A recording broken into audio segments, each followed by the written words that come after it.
we're going to win the state of Texas. That's Bernie Sanders campaigning fresh off his win in New Hampshire.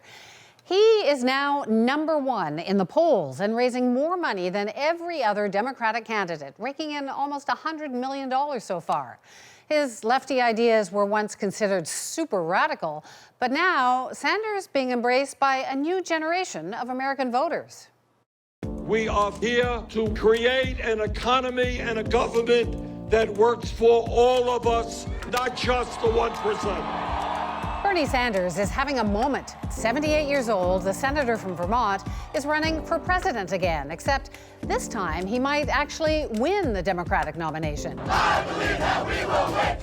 How did Sanders build his brand? Well, his anti-establishment platform hasn't changed much in 5 decades. He calls himself a democratic socialist and threatens to make class warfare a reality. But his platform also includes promises to end student debt and take on the big banks.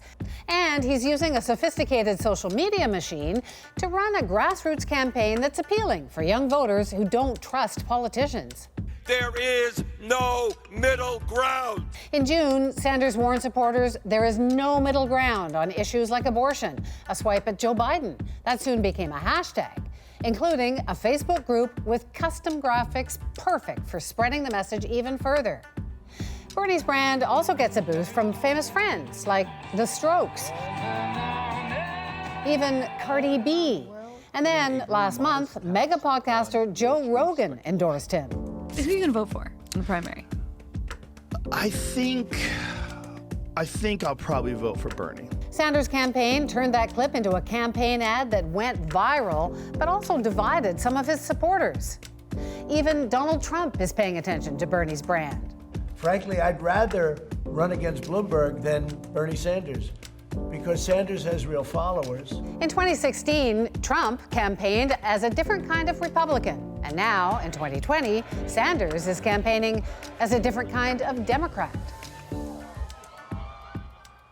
Joining me now from Detroit is Nick Hayes. He's a video producer who created a viral campaign ad for Democratic Congresswoman Alexandria Ocasio-Cortez. So, Nick, going to talk to you about it in a sec, but you made this really powerful, popular video for AOC. Here it is. I was born in a place where your zip code determines your destiny. My name is Alexandria Ocasio-Cortez. So, Nick, she's a big Sanders supporter. She's a social democrat. Like Sanders, she has a very strong social media strategy. And I'm just wondering, like, you're a young guy, how much of their appeal is that young people like you are working on their campaigns? I mean, it's huge to be able to look at a campaign and see yourself reflected in it, right? I got involved in politics, at all, beyond leftist politics, just politics, through Bernie's 2016 run, and I was doing some canvassing and some volunteering for his campaign. And, he's really who has inspired me to, get involved to the degree that I am now. So, he's inspired so many young people across this country. There's so many young people who are a part of his campaign and a part of his messaging that it's a cultural phenomenon at this point. He's been running for president for like 8 years now, if you consider 2016 and his, work with Our Revolution. And he's become famous. He's a meme. He's like a household name, Bernie Sanders. So that's something that nobody else has, and it's something that makes him, really stand out and be unique. We've seen a lot of the other candidates using social media to try and get their message across, to try and get support. Like Michael Bloomberg, now he has all these "Aren't I Cool" videos. It seems like older people on Twitter seem to think he's really cool. What do you think of his, his like cool dad memes that are flying around? I mean, if you had $300 million to throw at a presidential campaign, hopefully you can get a couple decent videos out of it, right? But I think that at the end of the day, what Michael Bloomberg stands for is nothing any young people want any part of. A lot of his social media is driven by PR companies and traditional marketing agencies, as opposed to like Bernie Sanders, for example, right, who has a grassroots community on social media that's always pushing his agenda and things like that. So I think that, having a volunteer army still beats being able to throw billions of dollars into a presidential race.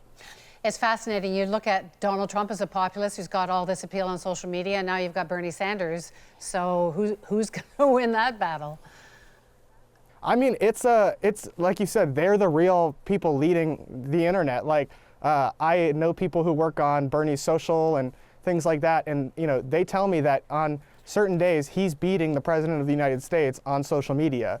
And there's nobody else, again, in the Democratic primary field who is able to deliver that much engagement on the internet. So he's really built up a machine for himself that I think is stronger and more powerful even than what Donald Trump has, which is just, being the president, having a bunch of money.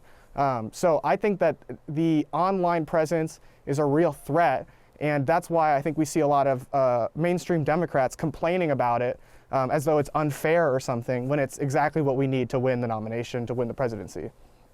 Well, and Donald Trump has even tweeted that he's more worried about Sanders than he is about Bloomberg because he has a real following.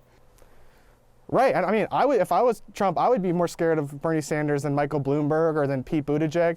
I mean, if we are a Democratic Party that truly wants power, if we want to take over this country from right-wing control, then we need to absolutely embrace the energy, right, from this young movement around democratic socialism.